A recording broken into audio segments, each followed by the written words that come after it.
welcome back to the Collegian Football Podcast with your hosts. I'm Alexis Yoder. Alongside me is Justin Morganstein. And Penn State football, first game is less than 8 weeks away, and Big Ten Media Day for football is set to kick off next week. So we're going to talk about some of the players that we are interested to hear from. Justin, who's at the top of your list? Well, Alexis, really exciting. First of all, the season is 8 weeks away, of course. That game against Wisconsin is going to be something real fun. We'll be there, of course, and excited for that, but also excited for Big Ten Media Day next week. Obviously, we usually hear from some of the big guys, as well as Coach Franklin. And considering we haven't heard from many of them since, Blue White in, April, it's going to be interesting to hear, especially what's been going on up in State College with obviously practices commencing this summer, unlike last summer. But I'm just trying to hear from, some of the leaders on this team, the Sean Cliffords, of course, Jahad Dotson, maybe Noah Kane, see what his rehab has been like from his leg injury or ankle injury from last year. And, just see what they've all been up to. It'll be really interesting to see just how they've been preparing for the season, how they plan to bounce back from last year. Absolutely. You alluded to Noah Kane. I think that he's at the top of my list of who I want to hear from. We just saw that video the other day that was circulating on social media of him showcasing how far he's made it since that injury from last season. He looked healthy. He looked strong. And I'm really looking forward to seeing how he fits into this offense this upcoming season. And I really want to hear from him at Media Day, hear about his recovery process and how he plans on adding to this team this upcoming fall. And, I want to hear from Sean Clifford as well about what he thinks about Yurcich's offense and how he plans to showcase to Penn State Football Nation that he is here to lead this team, especially after a rather disappointing 2020 campaign. Yeah, we talked about with running backs last week just how important Noah Kane is going to be this year. And, hopefully a healthy Noah Kane can really give them a boost. We're going to get to tight ends and wide receivers this week. Even we touched on running back last week. But at first I want to touch on Lonnie White was drafted yesterday by the Pittsburgh Pirates. The Penn State wide receiver commit for the class of 2021 will be here next year, but was drafted by the Pirates. Alexis, he's got a decision to make now. He was drafted in the second round, 64th overall, and has a tremendous baseball background as well as football. Being a 6'2", 210-pound, pretty much five-tool prospect, is seen as a real talent by a lot of teams, and the Pirates were lucky enough to snag him. And of course, that's going to be, possibly a headache for James Franklin and company. They want him there as bad as possible because he's a special receiver. But, they're going to have an interesting few months with his decision coming up. Yeah, for sure. James Franklin also called Lonnie White our version of Bo Jackson or Deion Sanders. And that is absolutely applicable to this player. Everybody from his high school coaches, his teammates rave about his athleticism in both of the sports that he plays. And this is going to be something historic for Penn State. Either way, either choice he makes, if he decides to come to Penn State and be a two-sport athlete, that's going to be something special for Penn State fans and everybody involved with Penn State to keep their eye on, especially because, we've had players come to play both sports. Matt Hippenhammer a couple years ago, he transferred and he really wasn't as big of a contributor on the football side of things as I guess we expect Lonnie White to be, but still this could be something historic for both teams. And, I'm excited to see how quickly he makes this decision, because this isn't something that that the team wants to wait on. I'm sure they want to get him ready for the season, but he's facing in what I believe is a very large signing bonus if he signs with the Pittsburgh Pirates. I'm thinking that it's going to be well over $1 million, which is not something that a normal 18-year-old would say no to. Who would want to turn down that kind of signing bonus to be in the major leagues? But I think another factor that I want to keep an eye on for him is that the Pittsburgh Pirates aren't exactly the cream of the crop right now when it comes to winning simply winning baseball games in the major leagues or really developing players in their minor leagues either. So I think that's also something that he needs to consider. But, how could you really go wrong here? You have an option to be a professional baseball player or be a two-sport athlete at Penn State. It's going to be a hard decision, and I'm excited to see what he does. Yeah, the MLB draft is just so weird sometimes because obviously there's all the talk with slot money, and of course they take a catcher with the first pick, and he's not the best player in the draft. And it's so weird how it all, works and comes together. Some players getting signed and of course other players, not being signed. And the fact that Pittsburgh also in the next round took Bubba Chandler, who was committed to Clemson, who's committed to be a quarterback and play baseball there as well. Pretty much exactly the same situation as Lonnie. It makes me have a sense that, there possibly is a chance that one of them gets signed, neither of them gets signed, or who knows. And that's just part of the reason why the MLB draft is unlike any other. And you could have a perfect understanding of baseball and sometimes just totally not understand it. It's really funny, but of course, Lonnie, as you said, is going to have a big decision. And, a lot of other players transitioning here are going to have some big money-making opportunities as well this year.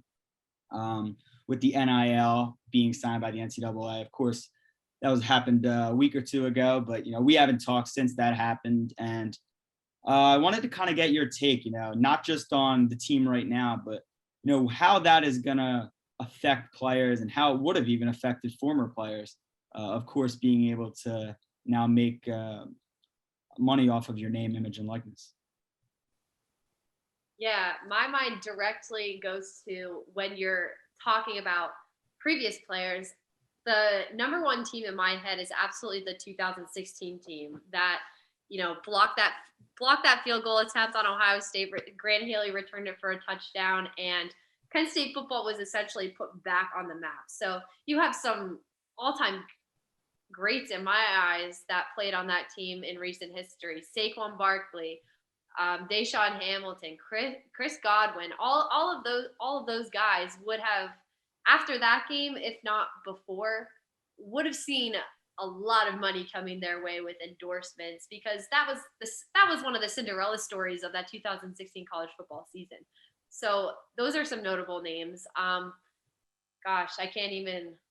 There's just so many to me, not just in Penn State, but all around college football, that would have taken advantage of this opportunity. And, those are some of the things that Jahan Dotson and a women's basketball player, Anna Camden, talked about when Pennsylvania Governor Tom Wolf paid a visit to State College the other day.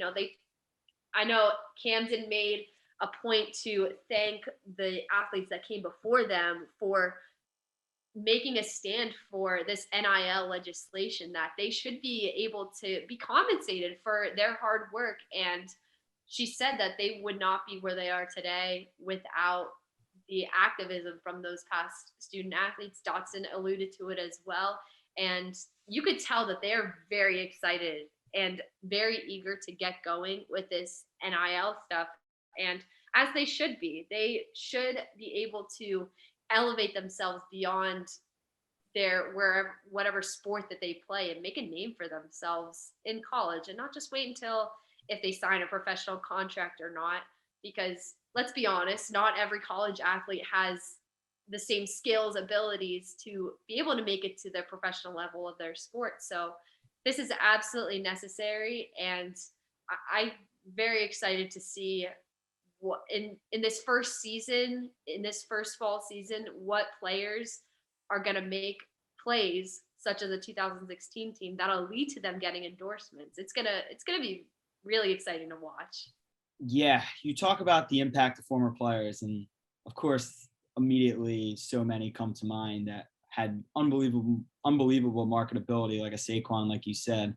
But then I also, as soon as it came out, started to think of, okay, what Penn State players, I guess, would be the most marketable.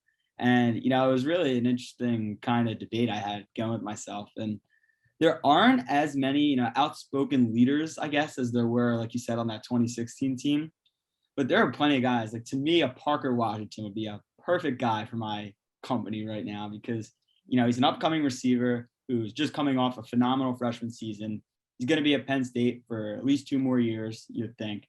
And he's someone that if he has another good season this year and the deals keep coming in, you get him for a bargain. Alexis, I'm kind of interested to hear, who's your most marketable player on the Penn State team right now? After I watched that conference, I really got interested in hearing Jahan Dotson talk more because he made some really good points in his speech of what he prepared to speak and address all these legislators. So, if he wasn't such a quiet guy, I would love to see him on, whatever ad there could be, because obviously he has so many skills at that wide receiver position that, you could make any pun or joke. Somebody that's creative in that way, please come up with something, because I would love to see it. That would be great. But we're going to stay with, we just brought up both Jahan Dotson and Parker Washington. So that is, a perfect transition. We're going to get into our wide receiver / tight end preview today. And we're going to start with the receivers. How good can the Dotson-Washington duo be? That's going to be the whole question this year. And they have a chance to be, I think, one of the top duos, not only in the Big Ten, but in the country. I mean, of course, you have Chris Olave and Garrett Wilson over at Ohio State, who did it last year, and they're both returning, so they're going to do their thing over there. But, of course, Dotson leads the Big Ten in yards last year, and Parker Washington was just a real big threat in the middle of the field. It's a true freshman, too. And you have to think, with another year with Clifford and another year with Jihad on the other side of the field as him, they're only going to continue to get better. So that's going to be super interesting position to watch. What do you think about the two of them, Alexis? Yeah, like you said, I'm very excited to watch this duo grow. They already had such a successful year before as a duo. They both were younger last year. Washington as a freshman, obviously, I don't think anybody predicted that he was going to have the year that he had, but you know what? It's there. He proved himself, and he definitely has a solid foundation to build upon going into his second season. And I really would like to see how much chemistry has developed between the two of them and Sean Clifford. Obviously, he has to know what both of their strengths are. We've seen Jahan Dotson haul in some eye-catching highlight reel one-handed catches, and I think that we're going to see more of that if that chemistry keeps developing. And I wanted to mention how, of course, as Jahan Dotson was going off against Illinois last year, must have tweeted like 2 or 3 times at least that, he's running all the way to the NFL right now. And of course, he forgoes the draft and decides to come back. And obviously, that's not just huge for Penn State, but when it comes to Parker Washington, that is so huge because obviously there's going to be a ton of attention focused on Dotson this year. And every team's number one corner is going to be planning for him and making sure they try to minimize his game and do whatever they can to contain him. And when that happened last year and Dotson was having all these big games and halves and whatever it was, that allowed Washington to thrive. And becoming a sophomore this year, and of course it's a new system, but again, working with pretty much the same personnel, there's no reason why he can't do exactly what he did, but be even better this year. And all you can ask from him is just steady improvement. And if he can improve upon what he did last year, which was already pretty spectacular, then they have a real threat at that position. And you can talk about their depth all you want. After that, you have some veterans like Keandre Lambert-Smith and Daniel George who can hopefully contribute. But, being headlined by those two, that's pretty much as good as it gets. Yeah, definitely. And I 100% believe in that. If you have somebody ahead of you that's pushing you, making you better, helping you learn, that Absolutely. that is only going to benefit you in the long run. And I think that's exactly the case with Jahan Dotson and Parker Washington. You could see it last year.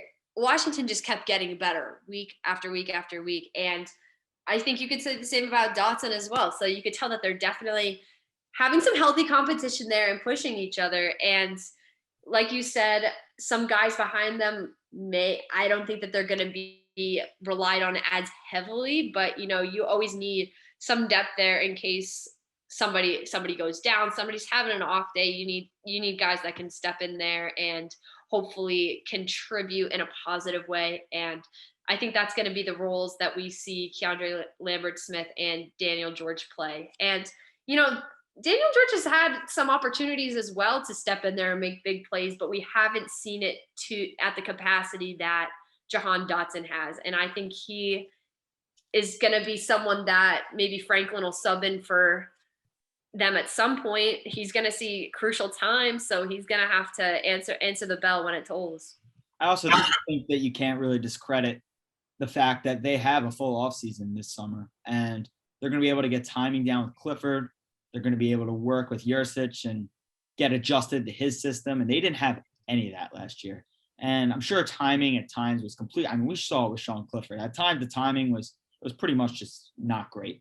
And if they can get that down this year, considering what they were able to accomplish last year, that can open up a whole new world for them. And so that is something that they can really, hang their head on right now and take as momentum coming into the season. You could just tell that sometimes they were not on the same page, but that can't be an excuse this year. You got some veteran guys. You need to step up and get the job done, especially in crunch time. Mm-hmm. And Dotson and Washington I don't think that they're the only duo here that Sean Clifford's going to have at his disposal. We're going to move into tight ends now, and Brenton Strange and Theo Johnson are another duo on this offense at the tight end position that they're going to have major roles this year, especially with the departure of Pat Freiermuth. What do you think this duo is going to look like this year? Mm-hmm. So, of course, Pat Freiermuth goes down it doesn't go down, but gets season-ending shoulder surgery after 4 games. And it really gave them a chance to, just get used to college football and get real time. And that was so crucial for them, so beneficial. And now they present a duo that's really kind of makes a complete tight end, if that makes sense. You have Theo Johnson, who is pretty much as fundamentally sound as you can get for a tight end. He's absolutely massive, has a huge frame, blocks extremely well, runs routes great. Really just reminds you of, a classic almost Penn State tight end that can catch the ball, but at the same time can benefit your offense in so many other ways. But then you have Brenton Strange, as the other tight end, who looks like the modern NFL tight end, what you would hope for. A Travis Kelce, a guy who maybe isn't necessarily the best blocker, but if you get him out in space and you get the ball in his hands, he can do some pretty special things for a guy of his size. And if they can use them at times, it's in 12 personnel with 2 tight ends on the field, and Yurcich has ran that before, it opens up a lot of cool possibilities for them. And I expect big years from both of them, not necessarily statistically, but, like I said, just Theo Johnson doing his thing fundamentally. And of course, Brenton Strange providing a target for Sean Clifford. That'll be really crucial if they want their offense in the first year, the Mike Yurcich era, to, be a success. Yeah, absolutely. I want to touch on something that plagued this team pretty much throughout the entire season last year, and that was red zone performance on both sides of the ball. Oh, yeah. Compared to their offense from last season to this season, I believe that we have considerable improvement as on the defensive side of the ball.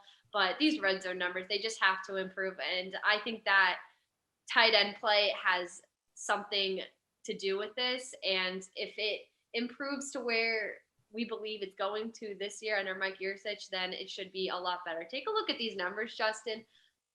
Penn State's offense had 37 chances in the red zone. They converted on 28 of that. That's 28 of those plays. That doesn't sound too horrible, but then you put it next to what Penn State's defense gave up to their opponents. out of 28 red zone chances, they gave up 25 on 25 of those chances. That can't happen. If Penn State's going to win games, they need to convert in the red zone, and Brenton Strange and Theo Johnson have to be reliable in those crucial moments. They can't be coming up empty-handed, especially against some of the defenses that they're going to come up against in the Big Ten.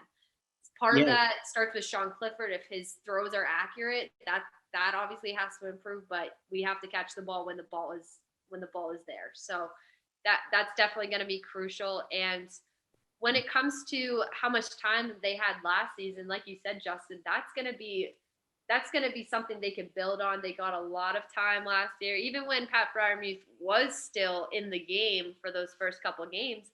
They had a chance to, watch him. His performances from last season and even the season before that were very good to say the least. And they have big shoes to fill, but I think that as a duo, they're going to be pretty powerful, and Big Ten defenses are going to have to keep an eye on it. Yeah, getting back to just what you said about the red zone a little bit. In 2016, when Penn State goes on that run, Mike Gesicki was an absolute monster in the red zone, and he was just so huge for them. Third down, didn't matter the situation, and you saw with Pat Freiermuth too, just being able to be that threat, and that opens up just everything else for your offense. It allows your athletic skill position guys like the running backs and the wide receivers, and even Sean Clifford to run, which we've seen him do before. It opens all that up, and having a big target there for a mismatch too is what they want to exploit every time. They just didn't do that enough last year. Even though they were young and obviously inexperienced, like they are still physically imposing guys, and getting them matched up, on a linebacker or safety, Strange is the perfect guy to, take advantage of that mismatch and use his athleticism and, big physical frame to shake those guys off and get big gains and, come up with balls in the red zone. Even Theo Johnson too can use his big frame to do that.